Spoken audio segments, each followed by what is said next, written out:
कहानी की शुरुआत में हम एक लेडी को देखते हैं जो अपने बच्चे को लेकर समुद्र के रास्ते से कहीं जा रही होती है। तभी समुद्र में एक बहुत बड़ी लहर आती है जो उस लेडी के नाव को समुद्र में डुबा देती है। पानी में वो लेडी एक चट्टान से जा टकराती है जिसकी वजह से वो वहीं पर बेहोश हो जाती है।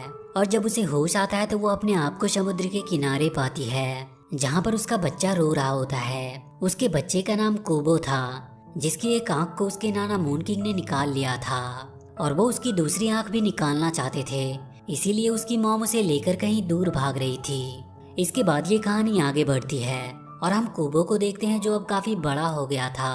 वो अपनी मॉम को खाना बनाकर खिलाता है और उनका काफी ध्यान रखता है क्योंकि उसकी मॉम काफी बीमार थी।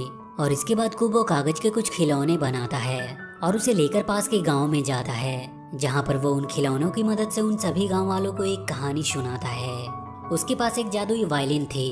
दरअसल कोबो एक स्टोरी टेलर था जिसकी कहानी गांव वाले बड़ी दिलचस्पी के साथ सुनते थे। कहानी में कोबो सभी को बताता है कि बहुत समय पहले एक समुराई योद्धा था जो काफी अकेला रहता था क्योंकि उसके परिवार वाले और सेना को मून किंग ने धोखे से मार दिया था। वो अकेले ही एक पावरफुल शास्त्र की तलाश में निकल पड़ा क्योंकि उस शास्त्र की मदद से ही मून किंग का सामना किया जा सकता था। उस शास्त्र में था एक ना टूटने वाली तलवार और दूसरी एक सुरक्षा कवच और तीसरी एक हेलमेट। लेकिन इससे पहले कि समुराई योद्धा उन तीनों शास्त्रों को हासिल करता, मून किंग के मॉन्स्टर ने उस पर हमला कर दिया।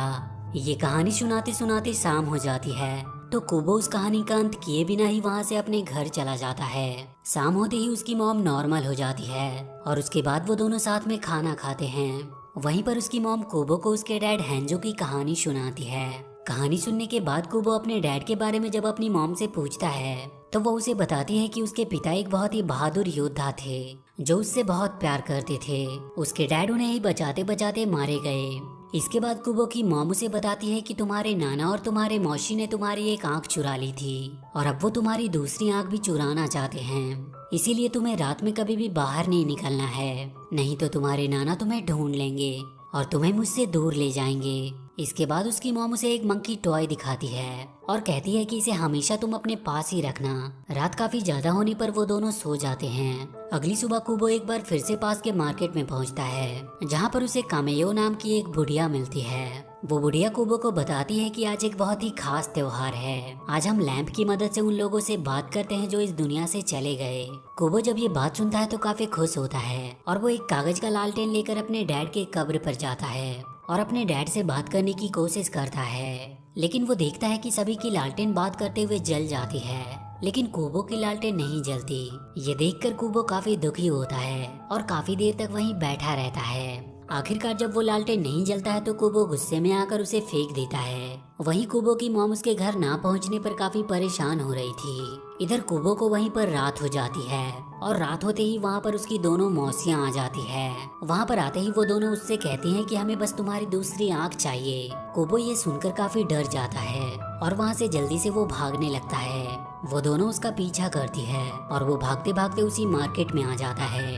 लेकिन इससे पहले कि वो दोनों कोबो को कोई नुकसान पहुंचाती, वहाँ पर उसकी मॉम आ जाती है जो अपने जादू की मदद से अपनी बहनों को वहाँ से दूर कर देती है। इसके बाद वो कोबो को अपना वो शस्त्र ढूंढने को कहती है जिससे उसके नाना का सामना किया जा सकता था और वो उसे अपने जादू की मदद से उड़ा देती है। वो वहाँ से जाना तो नहीं चाहता था लेकिन अपनी मॉम की बात मानते हुए कोबो वहाँ से चला जाता है और अपने साथ में अपनी मॉम का एक बाल भी ले जाता है। कोबो के वहाँ से जाते ही उसकी दोनों मौसियाँ कोबो की मॉम को मार देती है। इसके बाद जब उसकी आंख खुलती है तो वो अपने सामने एक मंकी को पाता है।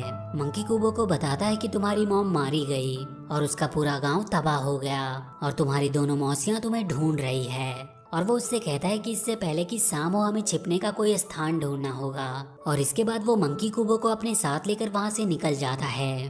रास्ते में उन्हें मरी हुई एक बहुत बड़ी सी मछली दिखाई देती है और वो दोनों उसी में छिपकर पूरी रात बिताते हैं। कुबो को कुछ भी समझ में नहीं आ रहा था कि उसके साथ क्या हो रहा है और उसके साथ ये मंकी कौन है। तो मंकी कुबो को बताता है कि मैं वही मंकी हूँ जो खिलौने के रूप में तुम्हारे साथ था। उसकी मॉम ने मरने से पहले उसे जिंदा कर दिया ताकि वो कुबो का ख्याल रख सके।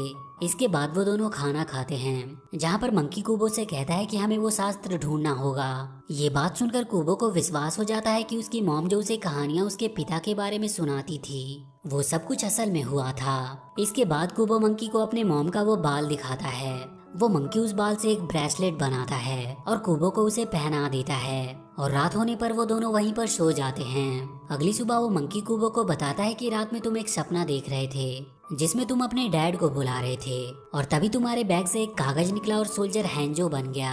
वो हैंजो कुबो और मंकी को रास्ते में गाइड कर रहा था, पर मंकी को हैंजो पर जरा भी विश्वास नहीं था, लेकिन कुबो को उस पर विश्वास था और वो कहता है कि हमें इसके ही पीछे चलना चाहिए।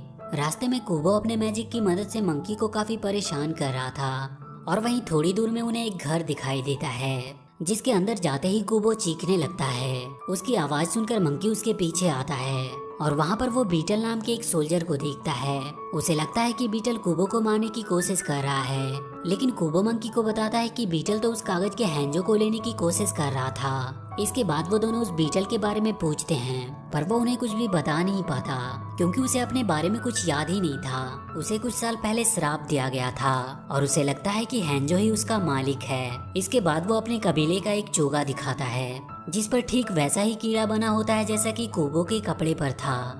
यहाँ पर कुबो मंकी को बताता है कि हैंजो उसके पिता थे और ये चोगा भी उसके पिता की ही है। बीटल ये बात सुनकर काफी खुश होता है कि उसके मालिक का बेटा मिल गया।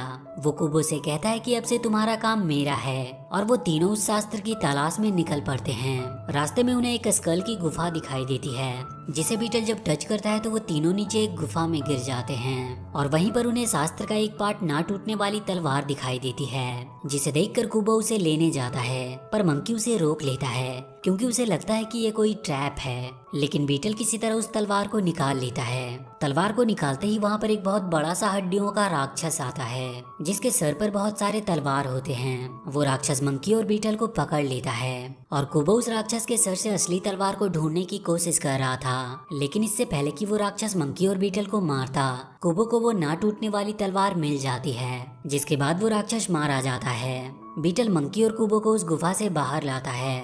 इसके बाद वहाँ से आगे बढ़ने के लिए उन्हें एक नदी को पार करना था और इसी बात को लेकर उनमें बहस होने लगती है। वहीं कुबो नदी के किनारे बैठकर अपना वायलिन बजाने लगता है। तभी वो एक पत्ते को उड़ते हुए देखता है और इसके बाद वो अपने मैजिक की मदद से एक बहुत ही बड़ी सी नाव बनाता है, जिसके बाद वो तीनों उस नाव पर बैठकर वहाँ से आगे की ओर निकल जाते हैं। रास्ते में वो तीनों खूब मस्ती करते हैं और साथ में मछलियाँ पकड़कर खाते हैं। शाम होते देखकर मंकी काफी चिंतित होता है। वहीं पे हैंजो उन्हें बताता है कि शास्त्र का दूसरा पार्ट पानी के अंदर मिलेगा, तो बीटल कहता है कि मैं पानी के अंदर से उस शील्ड को ले आता हूँ, पर कुबो से उससे थोड़ा ध्यान रखने को कहता है क्योंकि उसकी माँ ने बताया था कि पानी के अंदर बहुत सी आंखें हैं जो हमें अपने वश में कर सकती है। पर बीटल उससे कहता है कि मैं इस बात का हमेशा ध्यान रखूंगा और ये कहते हुए वो पानी के अंदर चला जाता है। वहीं कुबो की दोनों मौसियां कुबो को ढूंढ रही होती है। तभी समुद्र में एक तूफान आ जाता है जिसे देखकर कुबो को लगता है कि बीटल किसी मुसीबत में है और इसीलिए वो बीटल को बचाने के लिए पानी में कूद जाता है।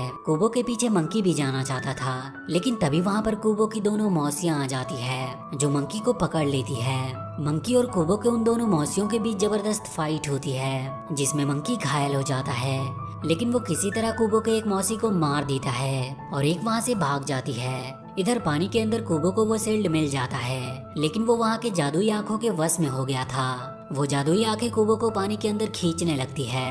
वहीं कुबो एक सपना देखता है जिसमें उसे पता चलता है कि मंकी के अंदर उसके मॉम की आत्मा है और इससे पहले कि वो आंखें कुबो को पानी में खींचती, तभी वहाँ पर बीटल आ जाता है जो उन आंखों को मारकर कुबो को वहाँ से बचाकर बाहर ले आता है। वहीं कुबो जब मंकी को देखता है तो उसे अपने गले से लगा लेता है। दरअसल अब उसे पता चल गया था कि मंकी ही उसकी मॉम है। इसके बाद वो सभी रात एक गुफा में बिताते हैं। वहाँ पर कुबो अपनी मॉम मंकी को एक कहानी सुनाने को कहता है कि किस प्रकार वो उसके डैड से मिली थी। इस पर मंकी कुबो को बताता है कि उसके नाना मून किंग ने उन्हें बताया था कि उन तीनों शास्त्रों को जो भी हासिल करेगा वो काफी शक्तिशाली बन जाएगा जो उनके लिए खतरा हो सकता है, और इसीलिए मैं हैंजो को रोकने के लिए अपने दोनों बहनों से पहले ही पहुंच गई। हैंजो और मेरे बीच में फाइट होने लगी, लेकिन फाइट के बीच में ही हैंजो रुक गया और मेरी आंखों में देखने लगा और इस प्रकार हम दोनों में प्यार हो गया और कुछ दिन बाद तुम पैदा हुए।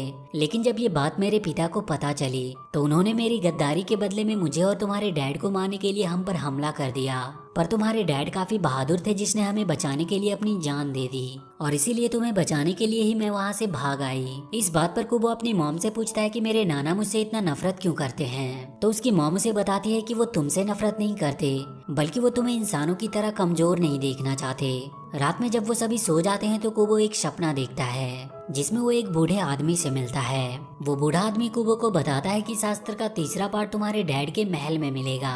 ये देखकर कुबो काफी खुश होता है और वो मंकी और बीटल को उठाकर बताता है कि उसे पता चल चुका है कि शास्त्र का तीसरा पार्ट कहाँ पर मिलेगा। ये बात सुनकर सभी लोग आगे की ओर बढ़ जाते हैं। रास्ते में उन्हें गोल्डन बर्ड दिखाई देती है, जिसे देखकर मंकी उन्हें बताता है कि ये गोल्डन बर्ड हमारी आत्माओं को लेकर जाती है। वहीं वो तीनों जब हैंजो के महल में पहुंचते हैं तो काफी रात हो जाती है। महल के अंदर का सामान काफी टूटा हुआ था, जिसे देखने के बाद बीटल को कुछ याद आने लगता है। वहीं पे कुबो घूमते घूमते महल से बाहर आ गया था और इधर मंकी को एक कागज मिलता है, जिससे उसे पता चल जाता है कि शास्त्र का तीसरा पार्ट वो हेलमेट कहाँ पर है। और उसे ये भी पता चल जाती है कि ये सब मून किंग की ही चाल थी उन्हें वहाँ पर लाने के लिए। इधर जादुई स्मोक कुबो को पकड़ लेती है। ये देखकर बीटल और मंकी कुबो को छुड़ाने की कोशिश करते हैं, लेकिन वो भी उस जादुई स्मोक के द्वारा पकड़े जाते हैं। तभी वहाँ पर कुबो की मौसी आती है और वो उन्हें बताती है कि बीटल ही हैंजो है। वो बीटल को मारकर वहाँ से दूर फेंक देती है। इसके बाद जब वो कुबो की दूसरी आंख निकालने जाती है तो कुबो उस पर हमला कर देता है, जिससे उसकी मॉम आजाद हो जाती है और वो अपनी बहन पर हमला कर देती है। उसकी बहन उसे काफी ज्यादा घायल कर देती है और जैसे ही वो उसे मारने के लिए जाती है वहाँ पर हैंजो आकर उसे मार देता है, जिससे वो वहाँ से दूर जाकर गिरती है। कुबो अपने मॉम और डैड से मिलकर काफी खुश होता है, पर तभी वहाँ पर उसकी मौसी फिर से आ जाती है और वो हैंजो को मार देती है। कुबो की मॉम उसे वहाँ से जाने को कहती है तो कुबो वहाँ से जाकर अपने जादू की मदद से अपनी मौसी को मार देता है। लेकिन इसके बाद वो काफी दुखी होता है क्योंकि उसने कुछ ही पल में अपने मॉम और डैड को फिर से खो दिया था। वहाँ पर उसे वही कागज मिलता है जिसमें हेलमेट का चित्र बना था। ये देखकर कुबो उठता है और सीधा उस हेलमेट को लेने के लिए उसके पास जाता है।